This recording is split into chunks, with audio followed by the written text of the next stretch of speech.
Sir ಡಿ.ಕೆ.ಶಿ sir ನೋಡಿ, ನೀವು ಯಾವ ಜಾಗ ಬರಡು ಭೂಮಿ ಅಂದಿದ್ರೋ ಅದೇ ಜಾಗದಲ್ಲಿ ಇದ್ದೀನಿ. ಆ ಜಾಗದಲ್ಲಿ ನೋಡಿ ಯಾವ ಥರ ಫಲವತ್ತಾಗಿ ತರಕಾರಿ ಹಣ್ಣುಗಳನ್ನು ಬೆಳೀತಾ ಇದ್ದಾರೆ. ನಾನು ಯಾರು ಕರೆದರು ಕೂಲಿಗೆ ಕೈಲಾಯ್ತದೆ? ನಾನು ನಮ್ಮ ಭೂಮಿ ಇವನ್ನ ಯಾರು ತಗೊಳಕ್ಕೆ? ಇವನಿಗೇನು ಅಧಿಕಾರ ನಮ್ಮ ಭೂಮಿ ಮೇಲೆ? ಏನದು ಇವ್ನಿಗೆ ಅಧಿಕಾರ ನಮ್ಮ ಭೂಮಿ ಮೇಲೆ? ಇವ್ರ ಅಪ್ಪಂದ. ನಾವು ಮಾತ್ರ ಭೂಮಿ ಮಾತ್ರ ಯಾವುದೇ ಕಾರಣಕ್ಕೂ ಬಿಡಲ್ಲ. ನಾವು ಜೀವ ಬಿಟ್ಟರು ಭೂಮಿ ಕೊಡಲ್ಲ. ಇಂಥ ಭೂಮಿ ಬರಡು ಭೂಮಿ ಅಂದರೆ ಯಾರನ್ನು ನಗ್ತಾರೆ ಅಷ್ಟೇ. ನೋಡಿ ಎಂಥ ಫಲವತ್ತಾಗಿ ಹೇಗೆ ಬಂದಿದೆ. ಅವನು 2,000 ಕೊಟ್ಬಿಟ್ಟು 5,000 ಕಿತ್ಕೋತಾನೆ. ಅವ್ನು ಕೊಡೋದು 2,000ಕ್ಕೆ ನಾವೇನು ಜೀವನ ಮಾಡಲ್ಲ. ಅವನೇನು ಬಸ್ಸು ಫ್ರೀ ಬೇಡ, ನಮಗೆ ಏನು ಬೇಡ. ನೋಡಿ ಸಬ್ಸ್ಕ್ರೈಬ್ ಮಾಡಿ ಪ್ಲೀಸ್. ಹಾಯ್ ಹಲೋ ನಮಸ್ಕಾರ ಸ್ನೇಹಿತರೆ, ವೆಲ್ಕಮ್ ಟು ಇಬ್ಬನಿ ಸ್ಟುಡಿಯೋ. ನಾನಿವತ್ತು ಬಿಡದಿದ್ದೀನಿ.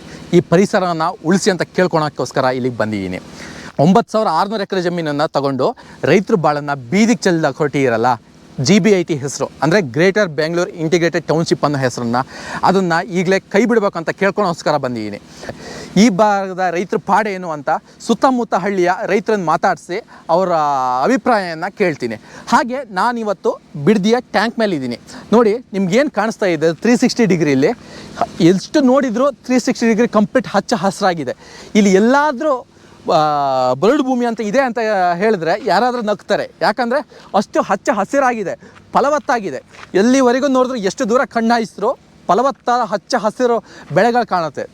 ತೆಂಗಾಗಿರ್ಬೋದು, ಮಾವಾಗಿರ್ಬೋದು, ಪಪ್ಪಾಯ ಆಗಿರ್ಬೋದು, ರೇಷ್ಮೆ ಆಗಿರ್ಬೋದು, ಹಾಗೆ ಬೇರೆ ಬೇರೆ ಬೆಳೆಗಳನ್ನು ಬೆಳೀತಾ ಇದ್ದಾರೆ. ಇಂಥ ಜಾಗನ ಬರಡು ಭೂಮಿ ಅಂತ ಹೇಳ್ತಿರಲ್ಲ, ಯಾರಾದರೂ ನಗ್ತಾರಷ್ಟೇ. ನೋಡಿ ಎಷ್ಟೇ ದೂರಕ್ಕೆ ನೋಡಿದ್ರು, ಎಷ್ಟೇ ದೂರಕ್ಕೆ ಕಣ್ಣು ಹಾಯಿಸಿದ್ರು ಹಚ್ಚ ಹಸಿರ ಕಾಣುತ್ತೆ. ಇಂಥ ಜಾಗ ಬರಡು ಭೂಮಿ, ಇದು ಬೆಳೆ ಬೆಳೆಯೋಕ್ಕೆ ಸೂಕ್ತ ಇಲ್ಲದ ಜಾಗ ಅಂತ ಹೇಳ್ತಿರಲ್ಲ, ಅಲ್ಲಿ ಕೂತ್ಕೊಂಡು ಇಲ್ಲಿ ನೋಡಿ, ಇಲ್ಲಿ ಬಂದು ನೋಡಿ ಹೇಗೆ ಕಾಣಿಸ್ತಾ ಇದೆ. ಎಷ್ಟು ದೂರ ನೋಡಿದ್ರು ಅಷ್ಟು ದೂರ ಹಚ್ಚ ಹಸಿರಾಗಿ ಕಾಣಿಸ್ತಾ ಇದೆ. ಇಂಥ ಜಾಗನ ಹೋಗಿ ಬರಡು ಭೂಮಿ ಅಂತ ಹೇಳ್ತಿರಲ್ಲ, ಇದು ಯಾವ ಮಟ್ಟಿಗೆ ನ್ಯಾಯ? ಇಲ್ಲಿನ ರೈತರು ಅಷ್ಟೇ ತಮ್ಮ ಪೂರ್ವಜರ ಕಾಲದಿಂದನೂ ಈ ಜಮೀನನ್ನೇ ನಂಬ್ಕೊಂಡು ಜೀವನ ಮಾಡ್ತಾ ಇದ್ದಾರೆ.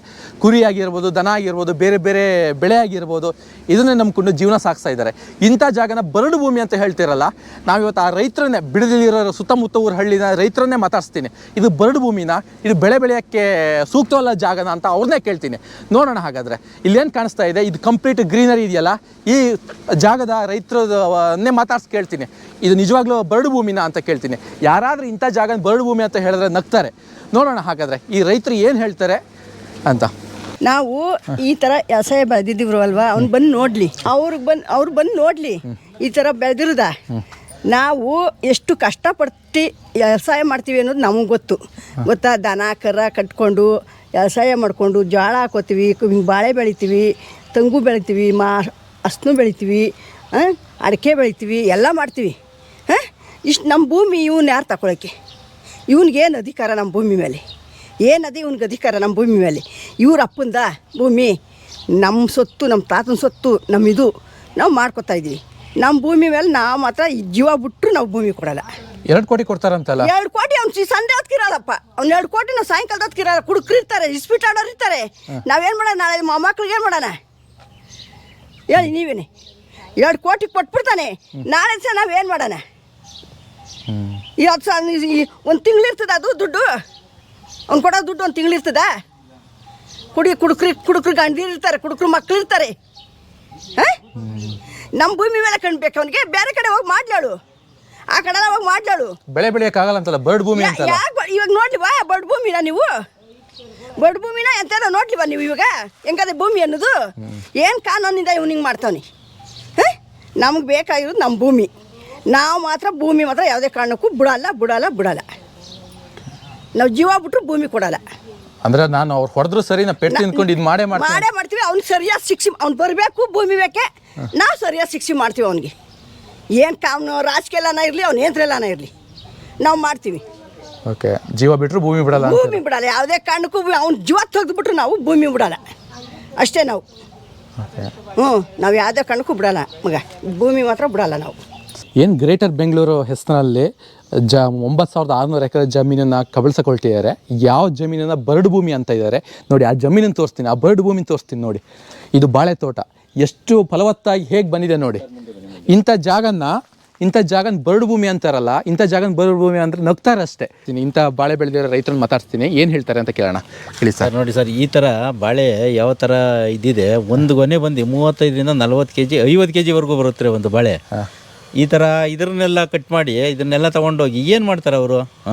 ಓಕೆ, ಬರಡು ಭೂಮಿ ಅಂತ ಅದೇ ಬರಡು ಭೂಮಿ ಅಂತಾರೆ. ಈಗ ನೀವೇ ನೋಡಿದ್ರಲ್ಲ, ಫುಲ್ ಎಲ್ಲ ನೋಡಿದ್ರಲ್ಲ, ಇದನ್ನ ನೋಡ್ಲಿ ಅವ್ರು ಬಂದು ಅವ್ರು ಒಂದ್ಸಾರಿ ಒಂದು ಕೆಲಸ ಮಾಡಿ ಸರ್, ಅವ್ರು ಕರ್ಕೊಂಡು ಬನ್ನಿ ಇಲ್ಲಿಗೆ. ನಮ್ಮ DK ಶಿವಕುಮಾರ್ ಅವರು ಬರಲಿ, ಮುಖ್ಯಮಂತ್ರಿಗಳು ಅವ್ರ ತಮ್ಮನ್ನು ಕರ್ಕೊಂಡು ಬನ್ನಿ. ಒಂದ್ಸಾರಿ ಬಂದು ನೋಡಿದ್ರೆ ಅವ್ರು ಇಲ್ಲಿ ಅವ್ರಿಗೆ ಮನಸ್ಸು ಗೊತ್ತಾಗ್ಬಿಡ್ತದೆ ಅವಾಗ ಇದನ್ನ ಮಾಡೋಣ ಬೇಡ ಅಂತ. ಅವ್ರನ್ನೊಂದ್ಸಾರಿ ಇಲ್ಲಿ ಕರ್ಕೊಂಬನ್ನಿ ಸರ್, ದಯವಿಟ್ಟು ಕೈ ಮುಗಿದು ಕೇಳ್ತೀವಿ. ಅವ್ರನ್ನೊಂದ್ಸಾರಿ ಇಲ್ಲಿ ಕರ್ಕೊಂಬನ್ನಿ ನೀವು, ಮಾಧ್ಯಮದವರೆಲ್ಲ ಸೇರಿ. ಈ ಜಾಗದಲ್ಲಿ ಏನೇನು ಬೆಳಿತೀರಾ ನೀವು ಸರ್? ಇಲ್ಲಿ ಬಾಳೆ ಬೆಳೀತಾರೆ, ರೇಷ್ಮೆ ಬೆಳೀತಾರೆ, ಪಪ್ಪಾಯಿ ಬೆಳೀತಾರೆ, ಅಡಿಕೆ ಇದೆ, ತೆಂಗಿದೆ, ಮಾವಿದೆ, ಎಲ್ಲ ಬೆಳಿತೀವಿ ಸರ್ ನಾವು ಇಲ್ಲಿ ಪ್ರತಿಯೊಂದು. ಆಮೇಲೆ ಹಾಲು ಒಂದು ತಿಂಗಳಿಗೆ 6.5 ಲಕ್ಷ ಲೀಟ್ರ್ ನಮ್ಮ 2 ಪಂಚಾಯತಿಲಿ ಹೋಗುತ್ತೆ ಸರ್. 6.5 ಲಕ್ಷ ಲೀಟ್ರ್ ಒಂದು ತಿಂಗಳಿಗೆ. 31ರಿಂದ 32 ಕೋಟಿ ಒಂದು ವರ್ಷಕ್ಕೆ ಆದಾಯ ರೇಷ್ಮೆದು ಮಾಡ್ತಾರೆ ಸರ್ ಇಲ್ಲಿ ರೈತರು. ಇಷ್ಟೊಂದು ಡೆವಲಪರ್ಸ್ ಇದಿದೆ, ತೋಟ ಎಲ್ಲ ಇದಿದೆ. ಏನು ಇವರು ಇಲ್ಲಿ ಬರಡು ಭೂಮಿ ಎಲ್ಲೋ ಬರ್ಡಿರೋ ಮಾಡಲಿ, ನಾವೇನು ಬೇಡ ಅಂತ ಹೇಳಲ್ಲ ಪಾಪ. ಅಭಿವೃದ್ಧಿ ಬಗ್ಗೆ ನಾವು ಹೇಳಲ್ಲ. ಇಲ್ಲೇನೋ ಇಲ್ಲ ಫ್ಯಾಕ್ಟ್ರಿನೋ ಅದೋ ಮಾಡ್ಬೇಕಾದ್ರೆ ಏನೋ ಒಂದು ಸ್ವಲ್ಪ ಎಲ್ಲ ಬರ್ಡಿರೋ ಮಾಡ್ಕೊಳ್ಳಿ, ನಾವೇನು ಬೇಡ ಅಂತೀವ. ಎಕರೆಗೆ 2 ಕೋಟಿ ಕೊಡ್ತಾರಂತಲ್ಲ? ಏನು ಸರ್, ಅವ್ರು 2 ಕೋಟಿ ಏನು ಬರ್ತದೆ ಸರ್ ಇವಾಗ? 2 ಕೋಟಿ ಏನು ಲೆಕ್ಕನೇ ಇಲ್ಲ ಇವಾಗ 2 ಕೋಟಿಗೆ. ಭೂಮಿ ಕೊಡಲ್ಲ ಸರ್ ಇಲ್ಲಿ, ಎಲ್ಲ ಏನು ಗೊತ್ತಿರೋ ಕಮ್ಮಿ ಸರ್. ನಾವೆಲ್ಲ ಕೆರೆಗೆ ಹೋಗ್ಬಿಡ್ತಾರೋ ಅವಾಗ. ಈ ಬೈರಮಂಗಲ ಕೆರೆ ಐತಲ್ರ, ಹೋಗ್ಬಿಟ್ಟು ಎಲ್ಲ 2 ಎಕರೆ 2.5 ಎಕರೆ ಕಮ್ಮಿ ಇದೆ, ಅದನ್ನು ಕೊಟ್ಬಿಟ್ಟು ಇಲ್ಲಿ ಹೋಗ್ತಾ ಕೊಡ್ತಾರೆ ಸರ್. ಇವಾಗ 2-3 ಅಣ್ಣ ತಮ್ಮದಿರು ಇರ್ತಾರೆ, ಅದೆಲ್ಲ ಭಾಗ ಮಾಡ್ಕೋತಾರೆ. ಹೆಣ್ಮಕ್ಳುಗಳಿಗೆ ಇವಾಗೆಲ್ಲ ಭಾಗ ಕೊಡಬೇಕು, ಅವ್ರಿಗೆಲ್ಲ ಕಿತ್ಕೊಂಡು ಹೋಗ್ತಾರೆ. ಏನು ಮಾಡ್ತಾರೆ ಪಾಪ ತಗೊಂಡೋಗಿ? ಹೇಳಿ. ಏನೋ ಇರೋರು ಪಾಪ, ಯಾರೋ ವಸಿ ಬುದ್ಧಿವಂತರಾಗಿರೋರು ಮಾಡ್ಕೋತಾರೆ ಪಾಪ. ಇರೋರು ಕೆಲವರೆಲ್ಲ ಹಾಳಾಗೋಗ್ಬಿಡ್ತಾರೆ ಸರ್. ಇಲ್ಲ, ವರ್ಷ ಇಡೀ ಬೆಳೆ ಬೆಳಿತಿರ್ತೀರಾ? ವರ್ಷಕ್ಕೆ 3 ಬೆಳೆ 4 ಬೆಳೆ ಬೆಳಿತಾರೆ ಸರ್. ಒಂದು ಇದರಲ್ಲಿ ಈಗ ನೋಡಿ, ತೆಂಗಲ್ಲೇನೆ ತೆಂಗಿನ ತೋಟದಲ್ಲೇ ಬಾಳೆ ಬೆಳಿತಾರೆ ನೋಡಿ. ನಮ್ಮ ಕಡೆ ಒಂದೇ ಇದರಲ್ಲಿ 2 ಬೆಳೆ 3 ಬೆಳೆ ಬೆಳಿತೀವಿ ರೀ. ಆ ಥರ ರೇಷ್ಮೆ 15 ದಿನಕ್ಕೆ ಒಂದು ಬೆಳೆ ಬೆಳಿತಾರೆ ಸರ್ ನಮ್ಮ ಕಡೆ. 2 ಬ್ಯಾಚ್ ಇವಾಗ ಏನಿಲ್ಲ, 2 ಜರ್ದು ಚಾಕಿ ತರ್ತಾರೆ. 15 ದಿನಕ್ಕೆ ಒಂದು ಸಾರಿ ರೇಷ್ಮೆ ಬೆಳಿತಾರೆ ಕಾಣುತ್ತೆ.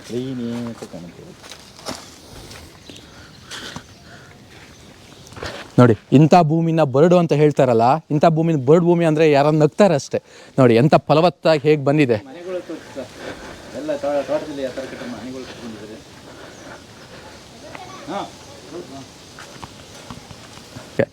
ಇಂಥ ಜಮೀನನ್ನು ನಂಬ್ಕೊಂಡು ಸ್ವಂತವಾಗಿ ಮನೆ ಸಮೇತ ಕಟ್ಕೊಂಡಿದ್ದಾರೆ. ಇಂಥ ಬಂಗಾರದಂಗೆ ದೊಡ್ಡ ದೊಡ್ಡ ಮನೆ ಕಟ್ಕೊಂಡು ಮುಂದೆ ಇಂಥ ಜಾಗನ, ಇಂಥ ಮನೆನ ಬಿಟ್ಟು ಹೋಗಿ ಅಂತಾರಲ್ಲ.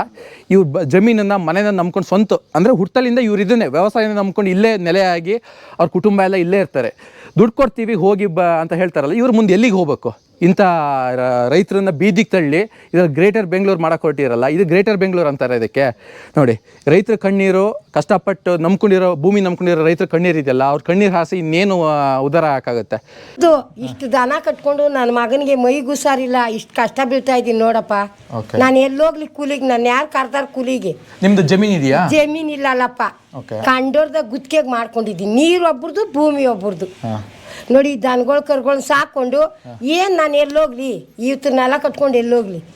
ಮಗನಿಗೆ 2 ಮಕ್ಕಳವೇ, ಕೂಲಿ ಮಾಡಿದ್ರೆ ಉಂಟು. ನಾನು ಇವು ಹಾಲ್ನೇಲೆ ಜೀವನ ಕಣಪ್ಪ. ನನಗೆ ಏನು ಮಾಡಲಿ? ನಾನು ಇಲ್ಲೇನು ಕೆಲಸ ಮಾಡೋಕ್ಕೆ ಯೋಗ್ಯ ಇಲ್ಲ ಅಂತಲ್ಲ? ನನಗೆ ಎಲ್ಲದೆ ನನ್ನ ಕೈಲಿ ಆಯ್ತದೆ. ಬಂಡ್ ಭೂಮಿನೇ ನಮ್ಮದು. ಬಂಡ್ ಭೂಮಿ ಅಂತ ಹೇಳೋನಲ್ಲ ಅವನು, ಕರ್ಕಬೈಲ್ಗೆ ಅವ್ನಿಗೆ ಏನು ಶಿಕ್ಷೆ ಆಯ್ತವೆ ಮಾಡ್ತೀವಿ, ನಮ್ಮ ಕೈಲಿ ಆಯ್ತದೆ. ಆ ಭೂಮಿ ಇದ್ರೆ ತಾನೇ ನಾನು ಇವು ಜೂದನ ಸಾಕೋದು. ಹಂಗೆ ಆಯ್ತದೆ. ನನ್ನ ಮಗ ಚೆನ್ನಾಗಿದ್ದಾನೆ, ಮೈಗೆ ಹುಷಾರಿಲ್ಲ ಅವನಿಗೆ ವರ್ಷದಿಂದ. ನೋಡಿ, ದನಗಳು ಕಟ್ಕೊಂಡು ನಾನು ಇದು ಮಾಡ್ತಾಯಿದ್ದೀನಿ ಕಣಪ್ಪ. ಹಾಂ, ಹೆಂಗೆ ಅವನು ಹೆಂಗೆ ಹೇಳ್ತಾನೆ ನಮ್ಮದು ಬಂಡ್ ಭೂಮಿ ಅಂತ ಹೆಂಗಂತಾನೆ? ನೋಡ್ಕೊಬರಾಗ ಅಲ್ಲಿ ಎಷ್ಟು ಅಡಿಕೆ ತೋಟ ಇದ್ದಾವೆ, ಎಷ್ಟು ತೆಂಗಿನ ಮರ ಇದ್ದಾವೆ, ಬಾಳೆ ಗಿಡ ಅದೇ. ಹಾಂ, ಆಯ್ತದೆ. ಪರಂಗಿ ಗಿಡ ನೋಡಿ 1 ಎಕರೆಗೆ ಹಾಕವ್ರೆ ಪುಣಾತ್ಮರು. ಕೂಲಿಗೆ ಕರೆದ್ರೆ ತಾನೇ ನಾನು ಹೋಗೋದು. ನಾನು ಏನು ಕರೆದಾರು? ನೋಡಿ, ಇಷ್ಟು ಮಾಡ್ತಾಯಿದ್ದೀನಿ ನೋಡಪ್ಪ. ಈ ಜೂದಾನ ನೋಡಪ್ಪ ನೀನೇನೆ. ನಾನು ಹೆಂಗಪ್ಪ ಬಾಳೋದು? ಇವು 5 ಕರುಗಳವೆ, ಇವಕ್ಕೆಲ್ಲ ಹಂಚ್ವೆ. ಇಷ್ಟೊತ್ತಾಯ್ತು ನಾನು ಬರೋದಕ್ಕೆ, ಹುಲ್ಲು ಸೊಪ್ಪು ಹಂಚ್ಕೊಂಡು. ನೀವು ಇಲ್ಲ ಹಾಲು ಕರೆದು ಹಾಲು ಮಾರ್ತೀರಾ? ಹಾಲು ನೋಡ್ರಿ. ಓಕೆ, ಇವ್ರು ನೋಡಿ ಹಸು ಕಟ್ಕೊಂಡು ಬೇರೆ ಜಮೀನಿಂದ ಹುಲ್ಲು ತಂದ್ಕೊಂಡು ಇವರು ಹಾಲು ಮಾರಾಟ ಮಾಡಿ ಜೀವನ ಸಾಗಿಸ್ತಾ ಇದ್ದಾರೆ. ಇಂಥ ಜಾಗನ ನಾ ಕಿತ್ಕೊಳ್ತೀನಿ ಅಂದ್ಕೊಂಡು ಹೇಳ್ತಾವ್ರೆ. ನೋಡಿ ಇವ್ರ ಆಕ್ರೋಶ ಹೇಗಿದೆ ನೋಡಿ. ಇವ್ರ ಜೀವನನೇ ಬೀದಿಗೆ ರೋಡಿಗೆ ಎಳಿತಾ ಇದ್ದಾರೆ ನೋಡಿ. ಹೀಗೆ ಹೇಳ್ತಾರೆ, ನಾನು ಹೆಂಗೆ ಮಾಡ್ಲಪ್ಪ? ಇದರಿಂದಾನೇ ನನಗೆ ವರ್ಷದಿಂದ ನನ್ನ ಮಗ ಮನಿಕೊಂಡು ನಾನು ಟೀ ಕುಡ್ಕೋತೀನಿ, ಹಾಲು ಮೊಸರು ತಿನ್ಕೊಂಡು ಜೀವನ ಮಾಡ್ತಾಯಿದ್ದೀನಿ. ಹೆಂಗೆ ಬಂದಾನ ಅವನು? ಈ ವಾರ ನೋಡಾಕಿಲ್ವಿ, ಅವ್ನಿಗೆ ಒಟ್ಟೂರಿ ಬರಲೇ ಇಲ್ವೇ? ಮುಂದೇನು ವಿಡಿಯೋ ಮಾಡ್ಕೊಂಡು ಹೋದ ನಮ್ಮಪ್ಪ ಬಂದು. ಹಾಂ, ನಾನು ಹೆಂಗೆ? ಭೂಮಿ ಒಬ್ರದು, ನೀರು ಒಬ್ರದು. ಅವ್ರಿಗೆ ಗುತ್ತಿಗೆ ಕೊಟ್ಬೇಕಣ್ಣ ಸ್ವಾಮಿ, ವರ್ಷಕ್ಕೆ ಸರಿಯಾಗಿ ಗುತ್ತಿಗೆ ಕಟ್ಟಿದ್ರೆ ನಾನು ಹುಲ್ ಕೊಡೋರು ಹಂಗೆ ಕೊಟ್ಟಾರ್ರಿ, ಭೂಮಿ ಕೊಡಲ್ರು, ಕಾಸು ಕೊಡದೇ ಇದ್ರೆ ಭೂಮಿ ಇಲ್ಲ ನನಗೆ. ನೋಡಿ ಹಿಂಗೆ ಮಾಡ್ತಾಯಿದ್ದೀನಿ ನೋಡಪ್ಪ ನೀವೇನೆ, ನನ್ನ ಮಗ ಒಂದು ಹೆಣ್ಣು ಒಂದು ಗಂಡದೆ ನೋಡಿ, ಇವತ್ತರಲ್ಲೇ ನನಗೆ ಜೀವನ. ಹಾಂ ನೀನೇ ನೋಡಪ್ಪ, ನಾನು ಏನಪ್ಪ ಮಾಡೋದು ನೋಡು, ಕಟ್ಟಾಕಕ್ಕೆ ಜಾಗನಿಲ್ಲ ನೋಡಿ, ಇದೊಂದೇ ಮನೆ ಕಾಣೋಣಪ್ಪ. ನೋಡಿ ರೈತರು ಬೆಳೆದಿರೋ ಜಾಗದಿಂದ ಬೇರೆ ಬೇರೆ ಜನರು ಬೇರೆ ಬೇರೆ ವ್ಯವಸಾಯ ಮಾಡ್ಕೊಂಡು ಮಾಡ್ತಾರೆ. ಅಂದ್ರೆ ದನ ಸಾಕ್ತಿದ್ದಾರೆ, ಕುರಿ ಸಾಕ್ತಿದ್ದಾರೆ, ಆ ಜಾಗದಿಂದ ಹಾಲು ಮಾರ್ಕೊಂಡು ಅವ್ರ ಜೀವನ ಸಾಗಿಸ್ತಾ ಇದ್ದಾರೆ. ಇದೇನೇ ಕಾಣಲ್ಲಪ್ಪ ನನಗೆ ಜೀವನ. ನೋಡಿ ಹೇಳ್ತಾ ಇದ್ದಾರೆ ಇದೇ ಜೀವನ ನನಗೆ. ಹಾಲು ಕರ್ದೆ ನನಗೆ ಜೀವನ ಕಣಪ್ಪ. ಒತ್ತಾರೆ ಎದ್ದು ಹಾಲು ಕರ್ದು 4 ಗಂಟೆಗೆ ಕಸ ಸುರಿದು ದನ ಕರ ಮೈ ತೊಳ್ದು ಮಾಡ್ತಾಯಿದ್ದೀನಿ. ಓಕೆ ಸರ್, ನಮ್ಗೆ ಯಾವುದು ಜಮೀನೇನಿಲ್ಲ, ಇರೋದು ಇದೊಂದು ಮನೆ. ಈ ಸ್ಕೂಲಿಂದನೇ ನಮ್ಮ ಜೀವನ. ನಮ್ಮ ಮನೆಯವ್ರಿಗೆ 10 ತಿಂಗಳಾಯ್ತು ಅವ್ರಿಗೆ ಕೈಕಾಲು ಸ್ವಾಧೀನ ಇರಲಿಲ್ಲ, ನರವಿಕಾಗಿದ್ದು ಅಂತ ಅವ್ರಿಗೇನು ಈಗ ಮಾಡೋಕ್ಕಾಗಲ್ಲ. ಈ ತಿಂಗಳಲ್ಲಿ ಬರೋ ಹಾಲಿನ ಪೇಮೆಂಟಲ್ಲೇ ನಮ್ಮ ಜೀವನ ನಡಿಬೇಕು. ನೀವು ಹೇಳ್ತಿದ್ದೀರಾ ಗ್ರೇಟರ್ ಬೆಂಗಳೂರು ಮಾಡ್ತೀವಿ, ಫ್ಯಾಕ್ಟ್ರಿ ಮಾಡ್ತೀವಿ, ನಿಮ್ಗೆ ಕೆಲಸ ಕೊಡ್ತೀವಿ. ನಿನಗೆ ಕೆಲಸ ಕೊಡ್ತೀರಾ ಸರ್? ಕೊಡಲ್ಲ ಅಂತ ಹೇಳಲ್ಲ. ನೀವು ಕೊಡೋ 10,000 20,000 ಸಂಬಳಕ್ಕೆ ನಾನು 60,000 ಇಲ್ಲೇ ಸಂಪಾದನೆ ಮಾಡ್ತೀನಲ್ಲ ಸರ್, ಇನ್ನೂ 40,000 ನಾನು ಎಕ್ಸ್ಟ್ರಾನೇ ಮಾಡ್ತಿದ್ದೀನಲ್ವಾ. ಇನ್ನೆಲ್ಲರೂ ಬೇರೆ ನೀವು 20,000 ನನಗೆ 60,000 ಕೊಡ್ತೀರ ಸರ್ ನೀವು ತಿಂಗ್ಳಿಗೆ? ನನಗೆ ಈಗ ಹಸು ಫಲ ಬಿದ್ದಿದೆ ಅಂತ ಹಾಲು ಕಡಿಮೆ ಆಗಿದೆ, ಅಮೌಂಟ್ ಕಡಿಮೆ ಇದೆ, ತಿಂಗ್ಳಿಗೆ 30,000 35,000 ಹಾಲಿನ ಪೇಮೆಂಟ್ ತೊಗೋತಾ ಇದ್ದೀನಿ. ಈಗ ನಾನು ಎಲ್ಲ ಕರೆಯೋಕ್ಕೆ ಸ್ಟಾರ್ಟ್ ಮಾಡಿದ್ರೆ 5 ಹಸುನೂ ಕರೆದ್ರೆ ನನಗೆ 60,000 ರಿಂದ 65,000 ಬರುತ್ತೆ. ಹಸುಗೆ ಒಂದು 30,000ನೇ ಹಸುಗೆ ಖರ್ಚು ಮಾಡಿದ್ರೆ ಇನ್ನು 30,000 ನನಗೆ ಲಾಭನೇ ಬರುತ್ತೆ. ಹಾಂ, ಅದರಲ್ಲೇ ನಾನು ಮೇಂಟೈನ್ ಮಾಡಬೇಕು ಪೂರ್ತಿ, ನನ್ನ ಸಂಸಾರ ಪೂರ್ತಿ ನಾನು ಅದರಲ್ಲೇ ಮೇಂಟೈನ್ ಮಾಡಬೇಕು. ನಾವು 5 ಜನಕ್ಕೂ. ಹಾಂ, ನನಗೆ ಮಗಳು ಕಾಲೇಜ್ ಸೇರಿಸಿದ್ದೀನಿ, ಈಗ 20,000 ಕಟ್ಟಿದ್ದೀನಿ, ಇನ್ನೂ 40,000 ಕಟ್ಟಬೇಕು. ಅದರಲ್ಲೇ ಮೇಂಟೈನ್ ಮಾಡಬೇಕು. ಈಗ ನೆಕ್ಸ್ಟ್ ಪೇಮೆಂಟ್ ಬಂತು ಅಂದರೆ ನಾನು ಆ ಕಾಲೇಜ್ ಫೀಸ್ ಕಟ್ಟಬೇಕು, ಮಕ್ಕಳನ್ನ ಓದಿಸ್ಬೇಕು. ಇಷ್ಟೆಲ್ಲ ನಾನು ಇದರಲ್ಲೇ ರೊಟೇಷನ್ ಮಾಡ್ತಿರುವಾಗ ನೀವು ಕೂಡ 20,000ಕ್ಕೆ ನೀವು ಎಲ್ಲೋ ಜಾಗ ಕೊಡ್ತೀರಾ ಅಂತಂದರೆ ನಾನು ಎಲ್ಲೋಗಿ ಸೇರ್ಕೊಳ್ಳಿ? ಇರೋದು ಇದೊಂದೇ ಮನೆ ಸರ್, ನಮ್ಗೆ ಬೇರೆ ಏನು ಇಲ್ಲಿ ಜಾಗ ಇಲ್ಲ, ಇರೋದು ಇದೊಂದೇ ಮನೆ. ಇದು ರೈತರದ್ದು ನೋವು. ಇದನ್ನ ಯಾರು ಅರ್ಥ ಮಾಡ್ಕೊಳಲ್ಲ. ಸುಮ್ಮನೆ ಎಲ್ಲ ಕೂತ್ಕೊಂಡು ಒಂದು ಜಾಗ ಸಿಕ್ತು ಅಂದ್ಕೊಂಡು ಅಷ್ಟು ಎಕರೆ ಕಬಳಿಕೆ ಮಾಡ್ತಾರಲ್ಲ. ಇಲ್ಲಿ ಒಂದ್ಸಲ ಬಂದು ಅವ್ರ ಕಷ್ಟ ಕೇಳಬೇಕು, ಅವಾಗ ಗೊತ್ತಾಗತ್ತೆ ಇಲ್ಲಿ ಏನಿದೆ. ಈ ದೇಶ ನೋಡ್ಬೇಕು ಅವ್ನು ಬಂದು ನನ್ನ ಕಷ್ಟನ ಇದು ಎತ್ತಿನಲ್ಲ, ಅದು ನೋಡ್ಬೇಕು ಅವ್ನು ಬಂದು ಉತ್ತಮ. ಹಾಂ, ಇದು ಬಂದು ನೋಡಿದ್ರೆ ಅವನಿಗೆ ಗೊತ್ತಾಯ್ತದೆ ಅಲ್ವೇ, ನನ್ನ ಕಷ್ಟ ಏನು ಅನ್ನೋದು ಅವನಿಗೆ ಗೊತ್ತಾಯ್ತದೆ. ಸರಿಯೇ? ಅದೇ ನೋಡಪ್ಪ, ನಾನು ಹುಲ್ಲು ದನ ಕರಿಗೆ ನೋಡಿ ಇಷ್ಟೊತ್ತಾಯಿತು, ಇಷ್ಟ ಅನ್ನ ತಿನ್ನೋದಕ್ಕೆ ನಾವು ಸೊಸೈಟಿಲಿ ಅಕ್ಕಿ ಉಂಟು. ಇನ್ನು ನೋಡಿ ಹಿಂಗೆ ಜೀವನ ಮಾಡ್ತೀನಿ. ಹೇಳ್ರಿ ಅವನಿಗೆ ಬರೋಳು ಇಲ್ಲಿಗೆ, ಅವು ಈ ಊರಿಗೆ ಬಂದು ನೋಡ್ಕೊಂಡು ಹೊಂಟೋಗ್ಲಿ ಅವನು, ರೋಡಿಗೆ ಬರ್ದು. ಹಾಂ, ನೋಡಿ ಈ ಕಡೆ ದೇಶ ನೋಡು, ನೋಡ್ದಾ? ಕರೆಂಟ್ ಕೊಡಲ್ರು ನಮಗೆ ನ್ಯಾಯವಾಗಿ. ಅವನೇನು ಫ್ರೀ ಕೊಡೋದು ಬೇಡ, ಅವ್ನು 2,000 ಹಾಕೋದು ಬೇಡ ನನಗೆ. ಅವ್ನು ಭೂಮಿ ಬರ್ಕೊಡ್ದು ಬಂದರೆ ಮೇರೆಗೊಂದು ದೊಡ್ಡ ಬುಟ್ಟಿ ಇಲ್ಲಿಗೆ ಬಾನು ಅಷ್ಟೇ ಅವನು. ಅವನು 2,000 ಕೊಟ್ಬಿಟ್ಟು 5,000 ಕಿತ್ಕೋತಾನೆ. ಅವ್ನು ಕೊಡೋದು 2,000ಕ್ಕೆ ನಾವೇನು ಜೀವನ ಮಾಡಲ್ಲ. ಅವನೇನು ಬಸ್ಸು ಫ್ರೀ ಬೇಡ ನಮಗೆ, ಏನು ಬೇಡ. ಬಾನು ಊರಿಗೆ ಅವನ್ನ ಒಂದಿನ ಅವ್ನ ಕಡೆಯವ್ರನ್ನೇ ಕರ್ಕೊಂಡು ಬಂದಿಲ್ಲಿ ನೋಡ್ಕೊಂಡು ಹೋಗೋನು. ಬಂಡ್ ಭೂಮಿ ಏನದೋ ಈಗ. ಸರ್ DKC ಸರ್, ನೋಡಿ ನೀವು ಯಾವ ಜಾಗ ಬರಡು ಭೂಮಿ ಅಂದಿದ್ರೋ ಅದೇ ಜಾಗದಲ್ಲಿ ಇದ್ದೀನಿ. ಆ ಜಾಗದಲ್ಲಿ ನೋಡಿ ಯಾವ ಥರ ಫಲವತ್ತಾಗಿ ತರಕಾರಿ ಹಣ್ಣುಗಳನ್ನು ಬೆಳೀತಾ ಇದ್ದಾರೆ. ಒಂದೊಂದು ಇಂಚು ಜಾಗ ಸಮೇತ ಖಾಲಿ ಬಿಟ್ಟಿಲ್ಲ ಈ ಜಾಗದಲ್ಲಿ. ಪ್ರತಿಯೊಂದು ಜಾಗದಲ್ಲೂ ಒಂದೊಂದು ಬೆಳೆ ಅಂತ ಬೆಳೀತಿದ್ದಾರೆ. ನೋಡಿ ಈ ಪಪ್ಪಾಯಿ ತೋಟದಲ್ಲಿದ್ದೀನಿ, ಒಂದು ಮರದಲ್ಲಿ ಯಾವ ಥರ ಬೆಳೆ ಬೆಳೆದಿದೆ ನೋಡಿ. ಇಲ್ಲಿ ನೋಡಿ, ಇಂಥ ಜಾಗನ ಹೋಗಿ ನೀವು ಬರಡು ಭೂಮಿ ಅಂತ ಇದ್ದೀರಲ್ಲ, ಇದು ಯಾವ ನ್ಯಾಯ ನೋಡಿ? ನಿಮಗೆ ಏನು ಅನ್ಸಲ್ವ ಅಂತ ಸುಮ್ಮನೆ ಕೂತ್ಕೊಂಡು ಬರಡು ಭೂಮಿ ಅಂತಿರಲ್ಲ. ಒಂದು ಸಲ ಈ ಭೂಮಿಗೆ ಬಂದು ನೋಡಿ ಫಲವತ್ತಾಗಿ ಯಾವ ಥರ ರೈತರು ಬೆಳೀತಾ ಇದ್ದಾರೆ. ಇಂಥ ಜಾಗನ, ಇಂಥ ಜಮೀನನ್ನು ಅವ್ರ ಕೈಲಿ ಕಿತ್ಕೊಂಡು ಅವರನ್ನು ಬೀದಿಗಿಳಿಸ್ತೀರಲ್ಲ, ಇದು ಯಾವ ಮಟ್ಟಿಗೆ ನ್ಯಾಯ ಹೇಳಿ? ಕಷ್ಟಪಟ್ಟು ಇಷ್ಟು ಜಾಗನ ಅವರು ಪೂರ್ವಜರು ಅವ್ರ ಕಾಲದಿಂದನೂ ಈ ಜಮೀನೇ ನಂಬ್ಕೊಂಡು ಜೀವನ ಮಾಡ್ತಾ ಇದ್ದಾರೆ. ಅಂಥ ಜಮೀನನ್ನು ಕಿತ್ಕೊಂಡು ಅವ್ರನ್ನ ರೋಡಿಗೆ ಹಾಕ್ತಿರಲ್ಲ. ನೀವು ದುಡ್ಡು ಕೊಡ್ತೀರ, ಹೌದು, ದುಡ್ಡು ಕೊಟ್ಟೆ ಇಲ್ಲ, ಆ ದುಡ್ಡು ಎಷ್ಟೇ ಸಹ ಬರುತ್ತೆ ಹೇಳಿ. ಅದಕ್ಕಿಂತ ಇವರು ಜಾಸ್ತಿನೇ ದುಡಿತಾರೆ, ನೆಮ್ಮದಿಯಾಗಿ ಬದುಕ್ತಾ ಇದ್ದಾರೆ. ಇಂಥ ಜಾಗನ ತಗೊಂಡು ಇದನ್ನು ಬರಡು ಭೂಮಿ ಅಂತೀರಲ್ಲ, GBIT greater Bengaluru integrated township ಹೆಸರಿನಲ್ಲಿ ಯಾವ ನ್ಯಾಯ ಹೇಳಿ? ನೋಡಿ ಕಂಪ್ಲೀಟ್ ಕಾಣಿಸ್ತಾ ಇದೆ. ಎಷ್ಟು ಜಾಗ ಇದೆ ಅಣ್ಣ ಇದು? ಹಾಂ, ನೋಡಿ 4 ಎಕರೆ ಪಪ್ಪಾಯಿ ಬೆಳೆದಿದ್ದಾರೆ. ಯಾವ ಥರ ಕಾಣಿಸ್ತಾ ಇದೆ ನೋಡಿ. ನೀವು ಎಲ್ಲಿ ಹೋದ್ರೂ ನೋಡಿ, ಯಾವ ಮರದಲ್ಲಿ ನೋಡಿ ಕಾಯಿ ತುಂಬಿಕೊಂಡು ಇದಾಗ್ತಾ ಇದೆ. ಇಂಥ ಜಾಗನ ಹೋಗಿ ಹಾಳು ಮಾಡೋಕೆ ಹೊರಟಿರಲ್ಲ, GBIT ಹೆಸರಿನಲ್ಲಿ ಇವನ್ನೆಲ್ಲ ನಾಶ ಮಾಡೋಕೆ ಹೊರಟಿರಲ್ಲ. ಇದು ಯಾವ ನ್ಯಾಯ ಹೇಳಿ? ನೋಡಿ ಈ ಪಪ್ಪಾಯಿ ಬೆಳೆದಂಥ ರೈತರನ್ನ ಮಾತಾಡ್ಸೋಣ ನೋಡೋಣ. ಸರ್ ನಮಸ್ತೆ. ನಿಮ್ದು ಎಷ್ಟು ಜಮೀನಿದೆ? ನಮ್ದು 4 ಎಕರೆ ಇದೆ ಸರ್ ಜಮೀನು. ಏನೇನು ಬೆಳಿತೀರಾ? ಪಪ್ಪಾಯ, ತೆಂಗಿದೆ, ಬಾಳೆ ಇದೆ, ಇದು ಬೇಬಿಕಾನ್ ಜೋಳ ಬೆಳಿತೀವಿ. ಎಲ್ಲ ಹೈನುಗಾರಿಕೆ ಇದೆ, ಹಸುಗಳಿದೆ, 10 ಹಸುಗಳಿದೆ, ಎತ್ತಿನ ಗಾಡಿ ಇದೆ, ಇದಷ್ಟಿದೆ ಸರ್. ಕೃಷಿನೇ ಎಲ್ಲ ಕೃಷಿನೇ ನಂಬ್ಕೊಂಡಿದ್ದೀನಿ ಸರ್. ನೀರು ಚೆನ್ನಾಗಿದೆ ನಮಗೆ, ಯಾವುದೇ ಕಾರಣಕ್ಕೂ ಏನು 20-25 ವರ್ಷದಿಂದ ನಾನೇ ವ್ಯವಸಾಯ ಮಾಡ್ತಾ ಇರೋದು. ನಮ್ಮ ತಂದೆಯವ್ರಿಗೆ ವಯಸ್ಸಾಗಿದೆ, ಎಲ್ಲ ನಾನೇ ವ್ಯವಸಾಯ ಮಾಡ್ತಾ ಇರೋದು. ನಮ್ಗೇನೇ ತೊಂದರೆ ಏನಿಲ್ಲ ಸರ್.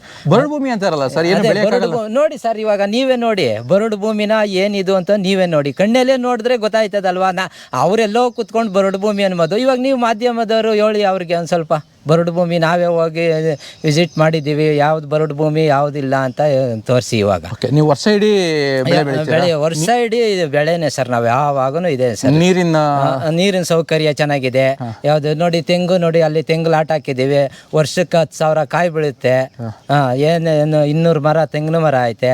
ನಮ್ಗೆ ಯಾವುದೇ ತೊಂದರೆ ಇಲ್ಲ ಸರ್. ಎಕರೆಗೆ 2 ಕೋಟಿ ಕೊಡ್ತಾರ? 2 ಕೋಟಿ ಅಲ್ಲ, ಅವ್ರು 10 ಕೋಟಿ ಕೊಟ್ಟರು ನಾವು ಕೊಡಲ್ಲ ಸರ್. 10 ಕೋಟಿ ಕೊಟ್ಟರು ಹೊಡೆದ್ರು ಬಡಿದ್ರು ಬಟ್ಟೆ ಹರಿದ್ರು ನಾನು ಕಿತ್ಕೊಂತೀನಿ ಅಂತಾರಲ್ಲ, ಏನ್ ಹೇಳ್ತೀರಿ? ಏನು ಯಾವ ಥರ ಕಿತ್ಕೊಳಕ್ಕಾಗ ಸರ್? ಅವರು ಇವಾಗ ನಮ್ಮ ರೈತರ ಮೇಲೆ ಸಮಾಧಿ ಕಟ್ಬಿಟ್ಟು ಬೇಕಾದ್ರೆ ಕಿತ್ಕೊಂಡು ಹೋಗ್ಲಿ ಬಿಡಿ, ಸಮಾಧಿ ಮಾಡಲಿ. ಅವರು ಯಾರು ಕೊಡಲ್ಲ. 2 ಕೋಟಿ ಕೊಟ್ಟು ನೆಮ್ಮದಿಯಾಗಿ ಇರ್ಬೋದು ದುಡ್ಡು ಇಟ್ಕೊಂಡು ಅಂತ ಇಲ್ಲ ಸರ್. ಎಷ್ಟು ದಿನ ಬರ್ತದೆ ಸರ್ 2 ಕೋಟಿ ಕೊಟ್ರೆ? ಯಾರೋ ಅದೇ ಬುದ್ಧಿ ಇಲ್ದೋದವರು ಅಷ್ಟೇನೇನೆ. ಅವ್ರು ಯಾರು ಹೇಳ್ತಾ ಇದ್ರು ಕೊರೋನಾ ಟೈಮಲ್ಲಿ ಇದಾಗ್ಬಿಡ್ತು, ಅದಾಗ್ಬಿಡ್ತು, ಇದಾಗ್ಬಿಡ್ತದೆ ಅಂತ ಹೇಳ್ತಾರೆ. ನಾವು ಯಾವುದೇ ಕಾರಣಕ್ಕೂ ನಾವು ಕೊಡಲ್ಲ ಸರ್, ಕೊಡಲ್ಲ. ಓಕೆ, ನೀವು ಎಷ್ಟೇ ದುಡ್ಡು ಕೊಟ್ಟರು ಕೊಡಲ್ಲ ಸರ್. ಓಕೆ, ನೋಡಿ ಇದು ಹೀಗೆ ರೈತರು ಹೇಳ್ತಾ ಇದ್ದಾರೆ. ನಮ್ಗೆ ಎಷ್ಟೇ ದುಡ್ಡು ಬಂದರೂ ನಮಗೆ ನೆಮ್ಮದಿಯಾಗಿ ಜೀವನ ಮಾಡ್ಕೊಂಡಿದ್ದೀವಿ, ನಮ್ಗೆ ಯಾವುದೇ ಸಮಸ್ಯೆ ಇಲ್ಲ. ನಮಗೆ ಈ ಫಲವತ್ತಾದ ಭೂಮಿ ಇದೆ, ವರ್ಷ ಇಡೀ ನಾವು ದುಡಿಮೆ ಬೆಳೆ ಬೆಳಿತೀವಿ ಅಂತ ಹೇಳ್ತಿದ್ದಾರೆ. ಎಷ್ಟು ಕೋಟಿ ಕೊಟ್ಟರು ನಾವು ಕೊಡಲ್ಲ ಅಂತಿದ್ದಾರೆ. ಇಂಥವ್ರನ್ನ ಅವರು ಗೋಳಾಡಿಸಿ ಕಿತ್ಕೊಳ್ತೀನಿ ಅಂತ ಹೇಳ್ತಾ ಇದ್ದಾರಲ್ಲ, ಇದು ಯಾವ ಮಟ್ಟಿನ ನ್ಯಾಯ ನೋಡಿ. ಇದೆಲ್ಲ ನೋಡಿ ಸರ್, ಆರ್ಗಾನಿಕ್. ನಾವು ಯಾವುದೇ ಇದು ರಸಗೊಬ್ಬರ ಇದು ಗೌರ್ಮೆಂಟ್ದು ಕೊಟ್ಟು ಹಾಕಲ್ಲ. ನಾವು ಎಲ್ಲ ಆರ್ಗಾನಿಕ್ಕೇ ಮಾಡಿ ಸರ್ ಇದನ್ನ ನಾವು ಬೆಳೀತಾ ಇರೋದು. ಹಾಂ, ಕೆಮಿಕಲ್ ಯಾವುದೂ ಹಾಕಲ್ಲ ನಾವು ಸರ್. ಇಲ್ಲಿ ವರ್ಷ ಇಡೀ ಆರ್ಗಾನಿಕ್ ಮಾಡಿ ನಾವೆಲ್ಲಾನು ಬೆಳೀತಾ ಇರೋ ಸರ್. ಮೇಲ್ಗಡೆ ಬಾಳೆ ಇದೆ, ಬಾಳೆ ನೋಡಿ ಏನು ಇದಾಗಿದೆ, ತೆಂಗಿದೆ ನೋಡಿ, ಎಲ್ಲಾನು ಹಸುಗಳೆಲ್ಲ ಇಲ್ಲೇ ಕೆರೆಯಲ್ಲೇ ಮೇಯ್ತದೆ. ಯಾವುದೇ ತೊಂದರೆ ಇಲ್ಲ, ನಮಗೆ ಏನೂ ತೊಂದರೆ ಇಲ್ಲ ಸರ್. ನಾವು ಯಾವುದೇ ಕಾರಣಕ್ಕೂ ಭೂಮಿ ಬಿಟ್ಕೊಡಲ್ಲ ಸರ್. ನೋಡಿ, ಇದು ರೈತರು ಮಾತು. ನೋಡೋಣ ಬೇರೆ ರೈತರು ಮುಂದೆ ಏನು ಹೇಳ್ತಾರೆ ಅಂತ.